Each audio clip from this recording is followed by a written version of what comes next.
Olá, amigas do Você Mais Bela. Hoje estamos aqui com a nossa querida Júlia. Ela é psicóloga, cuida da nossa saúde mental. E eu gostaria de estar pedindo a Júlia para ela estar se apresentando pra gente, né, Júlia? Se apresenta aí para as minhas amigas, contar um pouquinho da sua história pra gente. Beleza. Olá, gente. Como a Patrícia falou, meu nome é Júlia Carvalho, eu sou psicóloga, sou neuropsicóloga. Atualmente tenho feito alguns cursos de especialização na área também. Eu faço formação em neurofeedback, eu faço pós em psicomotricidade no autismo.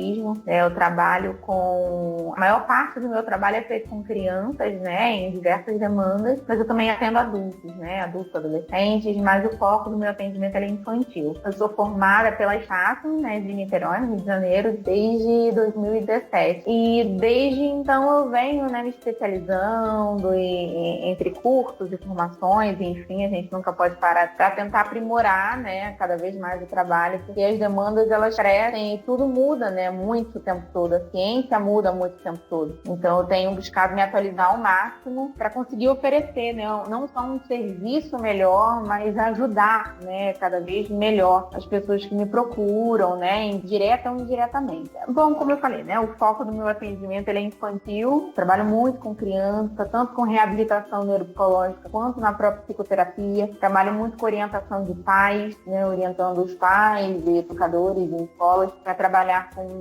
saber, né, como trabalhar com a demanda das crianças. Porque a grande dificuldade, na verdade, não é nem a criança lidar com ela mesma, porque ela não tem tanta bagagem para isso. É quem está ao redor, né, conseguir lidar com aquele problema, né, com aquela dificuldade da criança. Essa que é a pior parte. Júlia, você também é mãe, né? É esposa, é mãe. Conta pra gente como é que tá sendo esses dias aí de quarentena, né? Criança o tempo todo dentro de casa, fazendo aquela bagunça boa. Conta pra gente um pouquinho como tá essa sua experiência aí. Não, eu tenho o Léo, né? Ele tem fez 1 ano e 7 meses agora. E o Léo, ele é um furacão. Eu falo para Adriel que ele tem muita possibilidade. Ele é um TDAH em potencial. Eu acho que ele herdou muito da energia do Adriel, porque o Adriel ele é muito agitado também. E, nossa, mora no Rio, né? Em São Gonçalo. E a nossa casa, ela tem estrutura de um apartamento, né? Então, são 2 quartos, sala, cozinha, banheiro. E a área, a gente mora no térreo, e a área é uma área comum do condomínio, então é muito pequenininho. E o Léo, ele já não estava aguentando mais. A gente passou uma semana totalmente isolado em casa. E o Léo, coitado, ele que gosta de sair, de correr, e até pelo menos umas 2 semanas, então o sol estava vendo, então nem na área ele podia ir, coitado. Chegou um ponto que ele já estava, ele ia pro meio da sala e começava a gritar. E aí a gente começava a enlouquecer junto, a falar, Adriel, eu não sei o que eu vou fazer, eu não aguento mais essa criança, eu vou sumir. E aí os meus sogros, eles moram em Curitiba e eles convidaram a gente, né, pra poder vir pra cá. Nós viemos de carro, pra não nos expor com avião e tudo mais. E a gente veio de carro, decidimos de cima da hora, eles ligaram, convidaram a gente conversou, falou, não, vamos. Aí fizemos a mala, botamos tudo no carro e viemos embora. Viemos à noite, né, pra pegar o tempo que o Léo estaria dormindo, pra não ter muito estresse. E a gente tá aqui, sábado, fez 1 semana. E estamos aqui, né, não temos, assim, uma previsão pra ir embora, porque não tá sendo possível fazer atendimento presencial, essa questão toda. Eu tenho imunidade baixa, então eu fico receosa em me expor, né? E assim, aqui tá um pouco mais tranquilo porque tem os meus sogros, né? A casa da minha sogra é muito grande, tem um cachorro que o Léo adora. E eu consigo trabalhar, eu consigo dar, eu consigo relaxar, porque lá em casa tava um negócio insustentável. A gente já não tava aguentando a diversão em casa, que a gente tinha que ter tempo. Então era o tempo pra eu surtar, depois o tempo pro Adriel surtar e depois o tempo pro Léo surtar. Era um de cada vez, não podia ser todo mundo junto, era o combinado. Júlia, eu tava aqui vendo o seu Instagram, tanto Júlia Carvalho, né? Aí eu vi uma postagem aqui muito interessante. Você colocou assim, meus pais ficam brigando na minha frente e isso me dá dor de cabeça. Como que os pais podem estar lidando com essas crianças que, né, os pais acabam tendo aquele estresse, né, de ter realmente que ficar dentro de casa, de muitos pais estão trabalhando, e como é que eles podem tentar lidar para amenizar um pouco essa situação, para o bem da criança em si?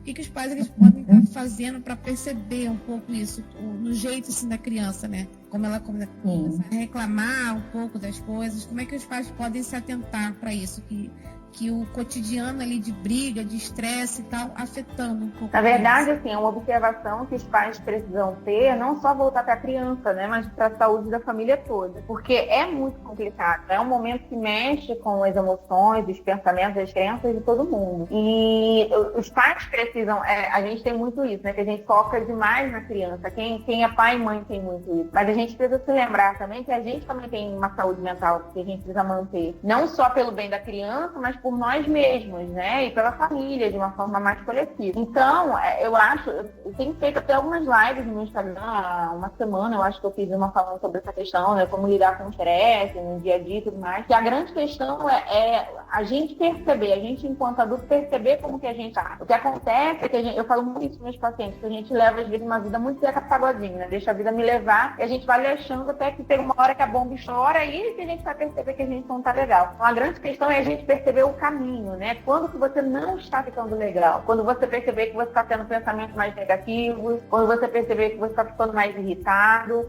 Na verdade, a irritação ela já é emoção, né? Então ela já está ali partindo para o final. Você tem que perceber o que você tem pensado no dia a dia. Existem N estratégias, né, que a gente pode abordar um pouquinho sobre como tentar estruturar esse dia a dia para que não fique tão estressante. Na medida do possível, a gente tem que sempre trabalhar com a nossa realidade. Não adianta às vezes a gente vai pegar umas dicas na internet, ver aí umas lives, uns vídeos. Não, porque você tem que fazer isso, você tem que fazer aquilo. A gente tem que perceber também que a nossa realidade permite isso, né? Que a nossa realidade permite a nossa criança permite isso. Eu tenho visto nos Instagrams falando, na segunda-feira cozinhe com o seu filho. Na terça-feira, brinque com a brincadeira. Tem vezes que na realidade não permite, né? Tem vezes que a criança vai botar a criança na cozinha, a criança vai destruir a cozinha, vai estressar mais ainda. Então a gente tem que ter uma noção do que Deus me livre. O Léo ainda não tem nem idade para isso, mas é perceber o que a nossa realidade permite, perceber o que a gente tem pensado, organizar dentro da gente, porque quando a gente se estressa em casa, né, e junta com o estresse da criança e com o nosso,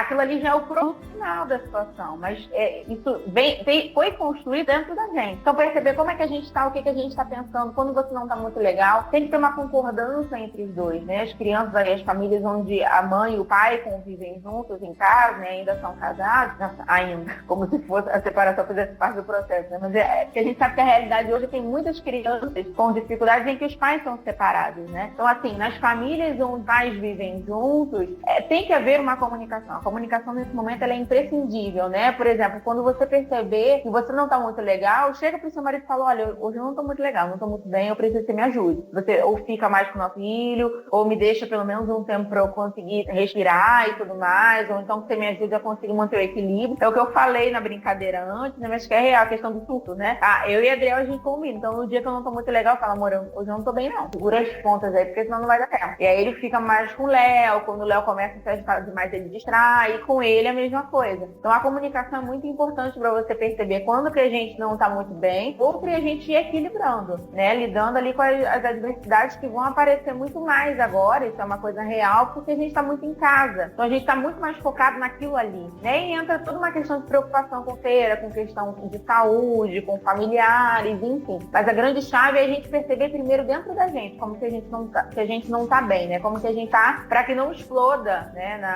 Num estresse, num negócio, né? É isso. A questão também que você trabalha muito com crianças com autismo, né? Com TDA, né? Se eu não me engano.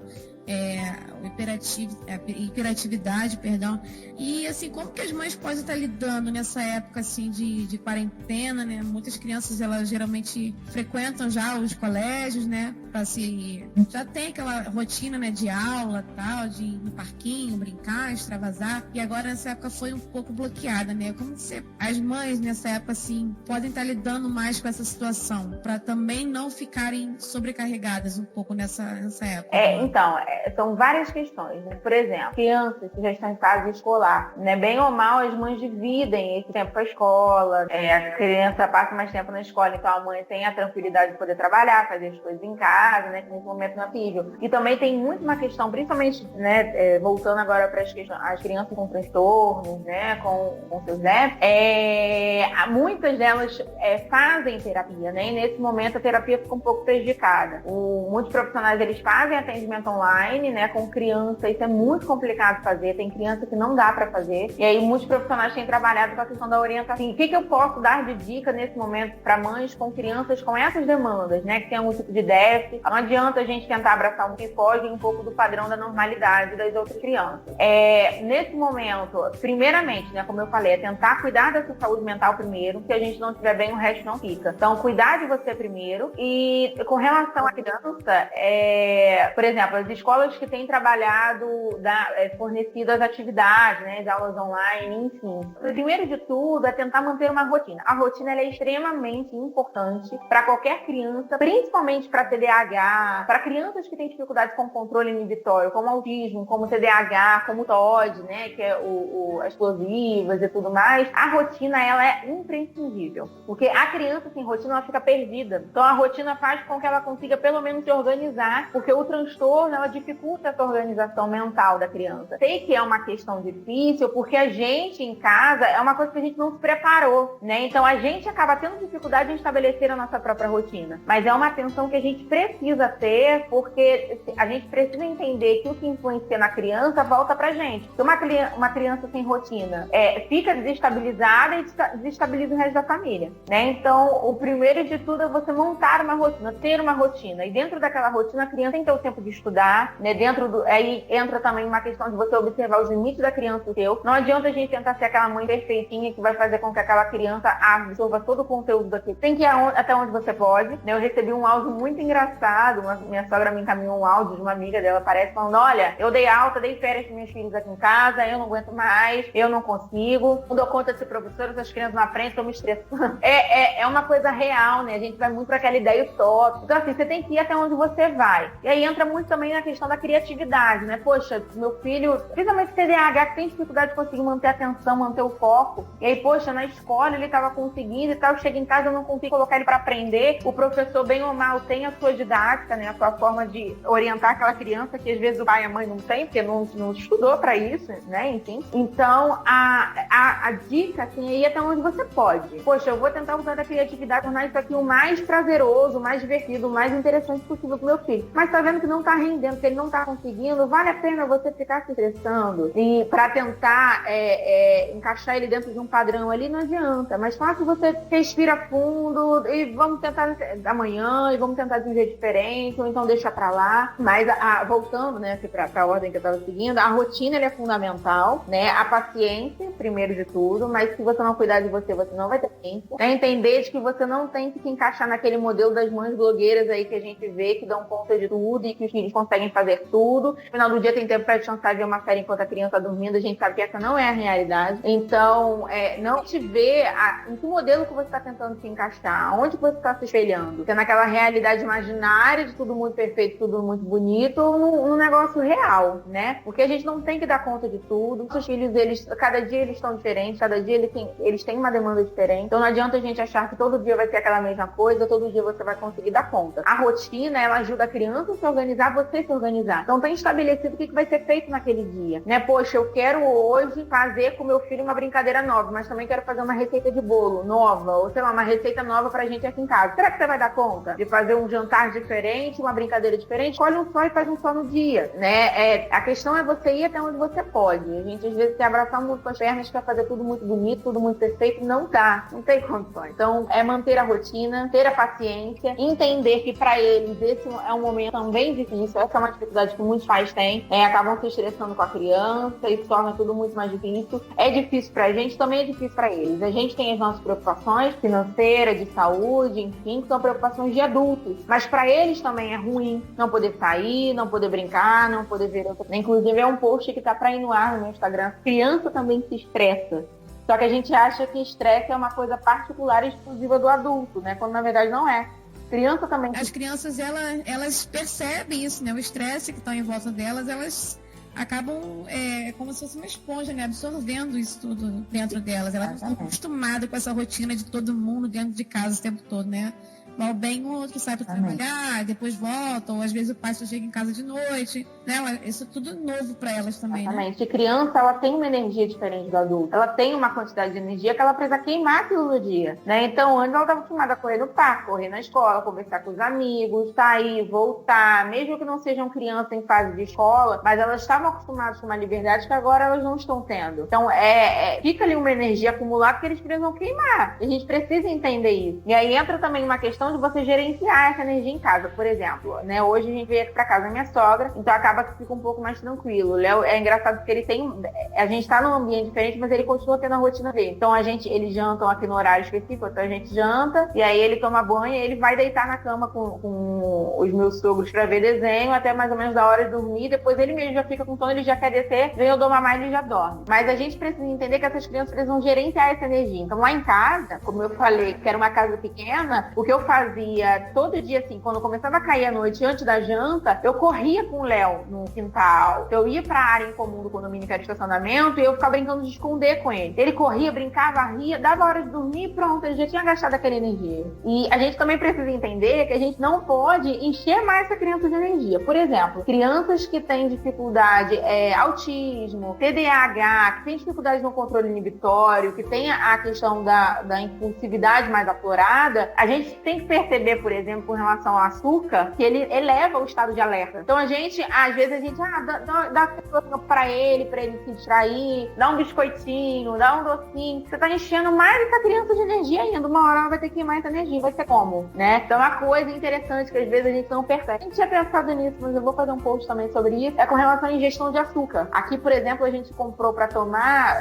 o Léo gosta muito de suco de uva, a gente comprou suco de uva e o Adriel achou um suco de uva com açaí. E a gente tomou no almoço e quando eu tomei, que eu olhei e falei isso pra Adriel, ele não vai tomar isso aqui à noite. Porque é certo que ele vai ficar pilhado. Então a gente tem que perceber, às vezes a gente não se liga nisso. E a gente, pra distrair a criança, dá um docinho, dá um biscoitinho recheado, dá um pirulito que tá mudando, assim, um por dia. Aquele pirulito bem pequenininho. Tem que ser equilibrado. Porque senão a criança, você vai encher ela de energia e uma hora ela vai precisar queimar e você não vai ter energia pra ajudar ela a queimar. E aí ninguém aguenta. Eu vi no post seu aqui, você botou assim, estamos impondo às nossas crianças uma forma de viver que nem a gente mesmo aguentaria. Achei isso bem, bem forte, né? Uma realidade mesmo dos pais, que a gente tentar encaixar uma criança que não está acostumada, ela não é o mundo dela ainda, né? Sim. Esse post até eu copiei, essa frase eu copiei de uma pessoa que tem um perfil sobre alienação parental, não me lembro agora o nome do perfil. Mas eu achei muito interessante essa frase, porque a gente tem vivido um momento que a gente está adultizando as crianças. Então, eu tenho paciente no consultório que tem agenda, sabe? Eu sei que assim, não é exatamente nesse momento de quarentena, porque agora está todo mundo em casa, mas é uma reflexão que a gente precisa fazer. A gente tem demandado das crianças uma responsabilidade e um controle sobre elas mesmas que a gente não tem sobre a gente.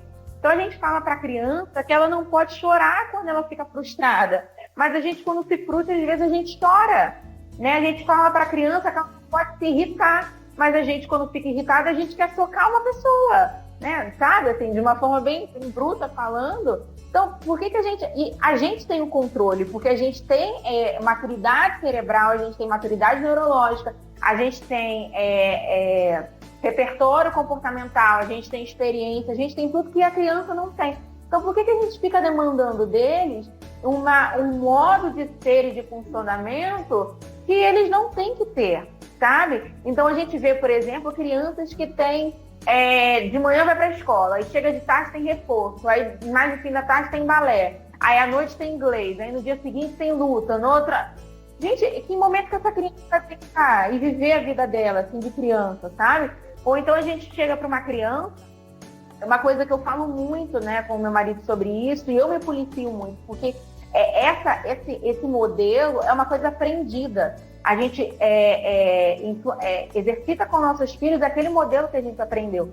Então aquela fala assim, engole em choro, você não pode chorar, quem chora é criança feia, pode ficar estressado, tá chorando porque não tem motivo para isso. Né? Assim, às vezes a criança está brincando, você fala para ela que aquele não é mais o momento de brincar. É claro que ele vai ficar frustrado, porque ele quer brincar. ele não tem o controle emocional que a gente tem. A gente, quando fica frustrado, por dentro, às vezes a gente fica quebrado, mas a gente tem aquele perfil do lado de fora, a gente consegue manter aquela pose, porque a gente aprendeu a lidar com isso, a criança não. Então, por que a gente fala para ela que... A questão é que assim, a gente tem que ensinar a ela como lidar com aquilo. Por exemplo, a criança, e aí a questão da rotina ajuda muito nisso, né? Nesse exemplo que eu estou dando. Então, por exemplo, a criança está super se divertindo ali, agora que ela descobriu um jeito novo de brincar com aquele brinquedo, está feliz da vida, você fala, olha, vamos dormir agora. Cara, você arrebentou com o momento da criança. É claro que ela vai ficar frustrada. E aí ela vai... birra. O que é a birra, gente? A birra nada mais é de uma forma de expressão. A criança não sabe se expressar de forma diferente. Então ela se joga no chão como uma forma de protesto. Ela não quer te manipular assim, nesse jeito tão maldoso como a gente fala. Né? O Léo, ele tem 1 ano e meio, ele não tem maturidade cerebral nenhuma. A parte do cérebro, do nosso cérebro, que é a pré-frontal, que é responsável pelo controle emocional, pelo controle inibitório, não está nem totalmente formado, né? A criança ela vai terminar de formar. O nosso cérebro ele se matura até o fim da nossa vida, mas lá para os 6, 7 anos que esse cérebro vai começar a atingir um nível de maturidade onde essa criança possa ter um controle, né, melhor. E a gente pega e fala para uma criança de 3, 4 anos ou até mesmo de 1 ano e meio, que é o meu filho, fala assim, você não pode fazer isso. Né? E brigar com... Não é assim. Claro que assim, a gente não vai deixar a criança fazer o que ela quer.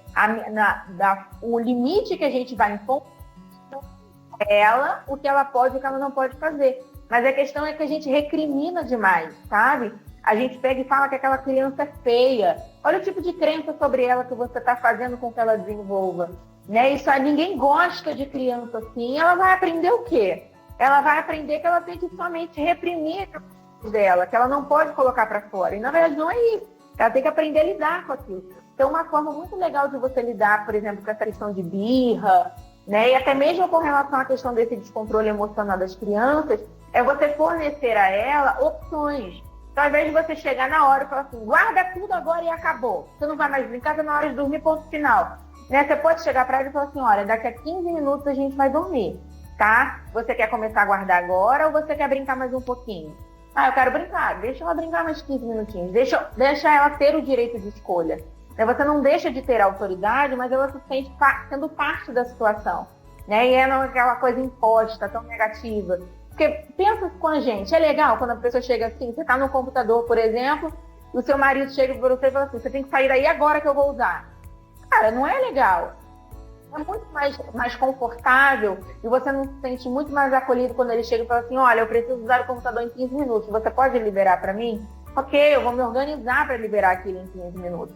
Então a gente tem que pensar, é claro que são escalas diferentes, né? Nós somos adultos, a criança é criança. Mas a gente tem que pensar assim, será que eu aguentaria esse tipo de funcionamento que eu estou demandando da minha criança ou das nossas crianças?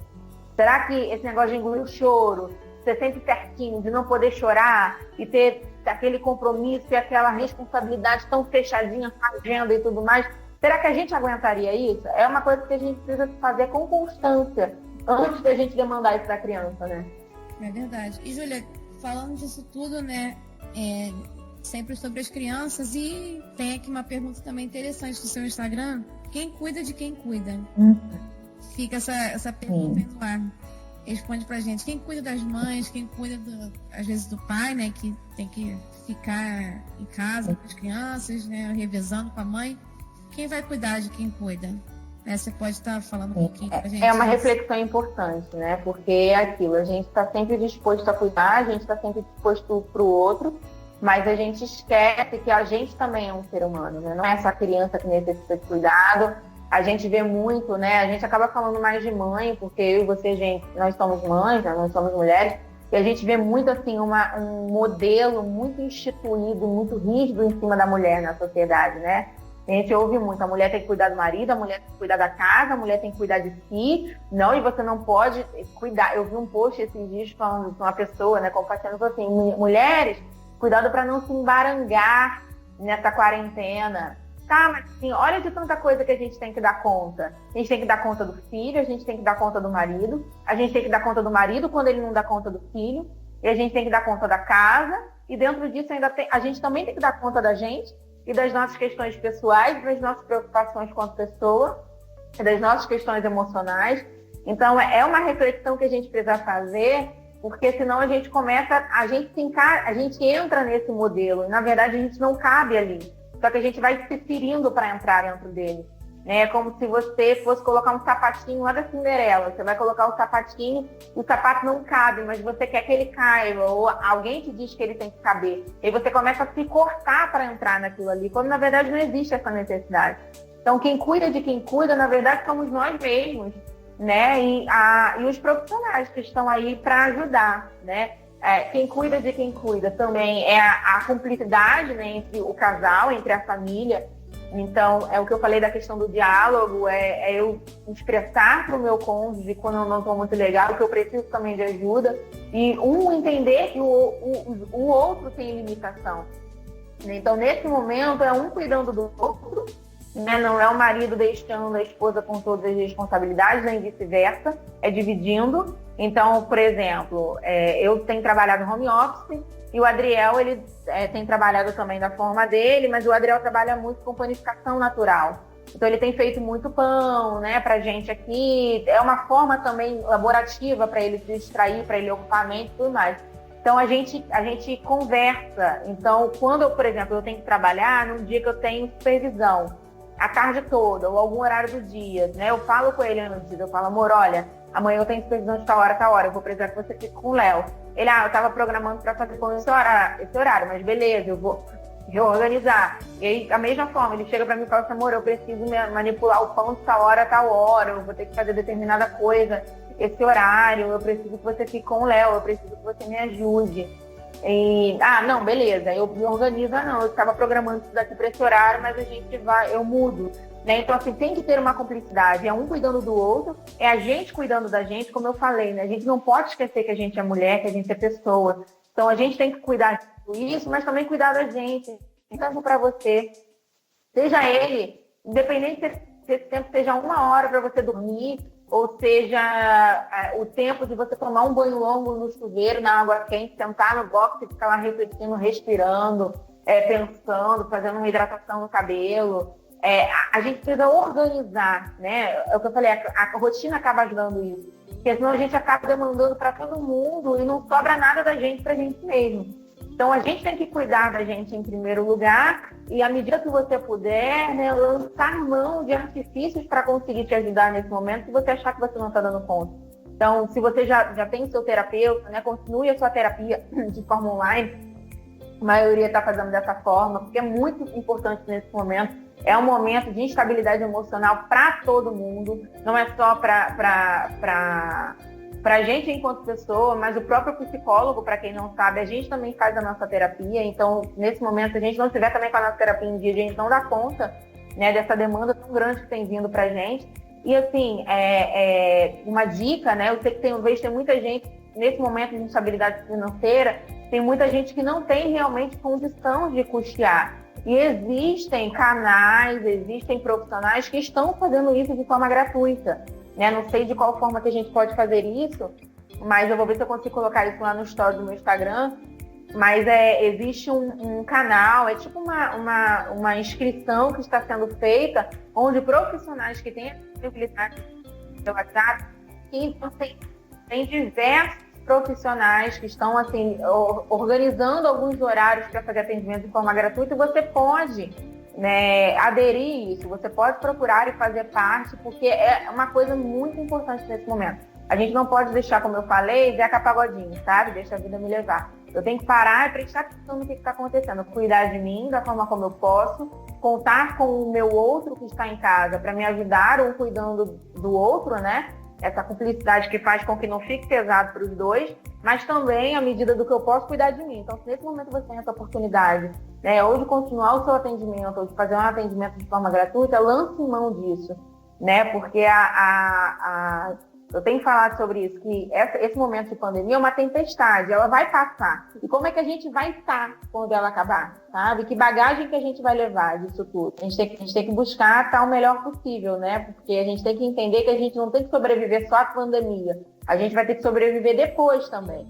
A gente tem que levar o mínimo de bagagem possível, porque senão vai ficar pesado. Nesse momento, assim, também de muita ansiedade, né? De de até mesmo não tentar permitir que venha, que bata a ansiedade, bata o pânico. Quais dicas assim você dá para as mães, né, que já estão nessa correria de crianças com transtornos em casa? Alguma dica assim que você dá para as mães nesse momento de parar assim e relaxar quando vier aquela crise forte de ansiedade, de pânico? Qual é a dica principal assim que os psicólogos dão nesse momento? Assim? A ansiedade é uma das melhores estratégias que a gente usa para lidar com a ansiedade é o relaxamento muscular e com a respiração, sabe? Porque não é somente mental. A respiração proposital, ela ajuda a controlar o fluxo sanguíneo, ela ajuda a conseguir equilibrar aquele boom de hormônio ou de neurotransmissores que estavam ali, aquela adrenalina que estava lá no alto, ela ajuda a conseguir organizar. Então a respiração, o relaxamento, é o foco disso. E às vezes a gente acha que não dá tempo, mas é porque a gente não dá tempo pra gente mesmo, a gente não se prioriza. Então, assim, estou percebendo que é aquilo que eu falei no início, né? A ansiedade, a crise de ansiedade, ela é o produto final, mas na verdade ela já vem sendo produzida, a gente não percebeu. Então, estar percebendo como é que a gente está é fundamental. Mas, poxa, cheguei numa crise, estou percebendo que eu estou muito nervosa, vou entrar em crise. Relaxamento muscular, o mais simples, assim, que eu posso dizer dessa forma à distância, né? Você pega a sua mão e ao invés, você não vai colocar com a unha, você vai fechar as mãos. Só que ao invés de fechar com os dedos para dentro, você vai fechar com os dedos para fora. Porque se você tiver com a unha grande, no momento da ansiedade você vai acabar apertando muito forte, você não vai perceber e vai se machucar, não é o que a gente quer. Então você vai pegar a sua mão e você vai pressionar com bastante força, de alguma forma como se você estivesse canalizando essa energia que eu digo assim, essa tensão muscular para a mão. E você pressiona com muita força, contando alguns segundos, e depois você vai abrindo essa mão de forma bem devagar, sabe? Relaxando esses dedos. E aí você vai sentindo um relaxamento na mão. Isso ajuda você a conseguir liberar a tensão muscular. É um alívio. Não é um alívio momentâneo, mas que te ajuda a conseguir dar uma drenada nesse momento. Uma outra coisa é a respiração. Existe toda uma técnica, né, que a distância é difícil, né, dessa forma, só por áudio, né, é difícil de conseguir explicar. Mas uma coisa muito simples, você vai respirar. Eu costumo dizer uma frase que é o seguinte: não existe problema que se sustente depois de 3 respirações profundas. Então é uma coisa que dura 10 segundos e às vezes a gente acha que não adianta, mas adianta muito se você fizer ela corretamente.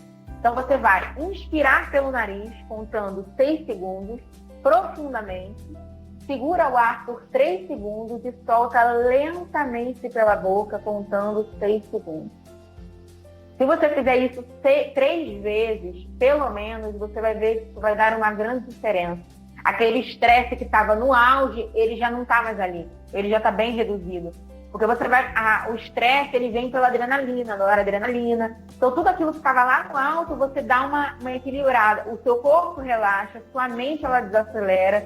E aí você consegue estar mais consciente da situação. Claro que, assim, se você puder se recolher para um quarto ou para um banheiro, né, num ambiente calmo, e aí colocar uma música de fundo, fazer esse exercício por algum tempo, isso ajuda muito também. Você vai, obviamente, entrar num estado de relaxamento muito melhor. Mas, poxa, eu tô ali na cozinha fazendo a comida, meus filhos estão brigando na sala, eu já falei, meu marido já está estressado, já não sei mais o que fazer. Puxa o ar, segura, solta lentamente. Você vai ver que, assim, a sua percepção da situação já vai ser outra. Você já vai conseguir pensar claramente. Talvez a solução para aquela situação, ou para aquele estresse, para aquele momento ali estressante, que você não conseguiria enxergar, depois de você respirar e se acalmar, você já consegue enxergar. Ao invés de pegar a sandália e tacar na criança, a primeira coisa que você vê, sabe, aquela coisa que dá vontade de pegar e gritar e sair correndo, arrastar todo mundo pelo cabelo. Depois que você respira profundamente, cara, a sua percepção ela muda. Então você já olha e você já consegue pensar assim, cara, o meu filho tá brigando porque ele também tá estressado, porque ele queria ver televisão e o outro não quis. Poxa, eu vou tirar a par ou ímpar, vou fazer uma brincadeira da moeda, vou ensinar que agora parar minha comida 5 minutinhos para você a brincadeira da cara ou coroa que vocês não conhecem. Então, você quer qual? Cara, ou você quer qual? Coroa. Então, vocês dois querem ver desenhos diferentes, mas não dá. Vamos fazer o seguinte, vamos tirar na cara e a coroa. Quem ganhar vendo a televisão, o outro que ganhar vendo o notebook. beleza, em meia hora a gente troca. Sabe que às vezes aquele momento que o estresse tá ali, a adrenalina tá gritando, você não consegue ter uma percepção clara da situação. E aí quando você respira, você relaxa e você consegue encontrar as soluções. Essa é a questão. O problema ele já existe. Se a gente ficar focando no problema, não adianta. A gente tem que focar na solução. Para focar na solução, a gente tem que dar uma relaxada. Júlia, agradeço a sua participação, muito, muito, muito importante pra gente. Deixa aí seus contatos aí da rede pra gente poder estar seguindo, te acompanhando. Seu telefone, se você sentir à vontade. Fala um pouquinho pra gente aí sobre suas redes, tá? Beleza. Gente, então, eu agradeço a oportunidade, né? É sempre bom. O conhecimento, ele nunca é bom só pra gente, né? O que seria de conhecimento se a gente não pudesse compartilhar? Então, eu fico feliz, né, de poder compartilhar aquilo que eu sei, né, de alguma forma estar chegando aí nas casas de vocês e ajudando, nem que seja uma dica ou outra que você se lembre, porque é para isso, né, que eu trabalho, enfim, é para isso que eu estudo, é para isso que eu me dedico. Espero que tenha ajudado vocês de alguma forma. Eu me coloco à disposição para tirar dúvidas, para ajudar vocês naquilo que for possível, né? Então, o meu Instagram, como a Patrícia falou, é psi.juliacarvalho. Né, o linkzinho, a foto, é uma foto minha. Então é um Instagram onde eu estou sempre publicando conteúdo mesmo, assim, explicando sobre as questões dos transtornos, como lidar, dicas. Enfim, eu estou sempre tentando tirar dúvidas lá, trazendo vocês para interagir, para poder ajudar, porque esse é o intuito. Então tá lá, se vocês quiserem me seguir. Eu tenho alguns destaques lá no story sobre dicas, sobre recursos terapêuticos, que às vezes você olhando lá, você consegue ter algumas dicas sobre como lidar com a sua criança, né? Enfim, me coloco à disposição lá no Instagram mesmo. Você clicando lá no link que tem na minha bio, vai para uma página onde você consegue, na parte de dúvidas, também direto para o meu WhatsApp. Então eu coloco lá porque eu fico disponível. Então, se vocês quiserem, né, entrar lá e me chamar para tirar alguma dúvida, para pedir alguma ajuda, alguma orientação, eu estou disponível para isso. Perfil profissional do Facebook é psicóloga Júlia Carvalho, é a mesma foto, vocês vão conseguir visualizar o mesmo conteúdo. Então me sigam lá, né, se vocês quiserem, para poder acompanhar tudo que eu tenho colocado.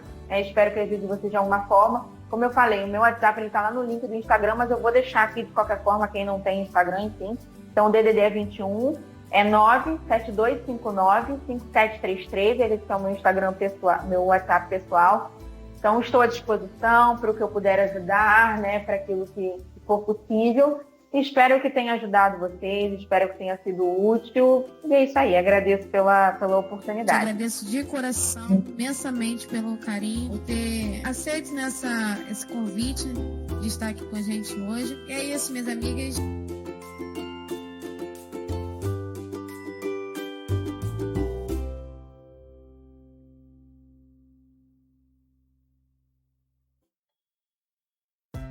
Este episódio foi editado por Shidovi Edições.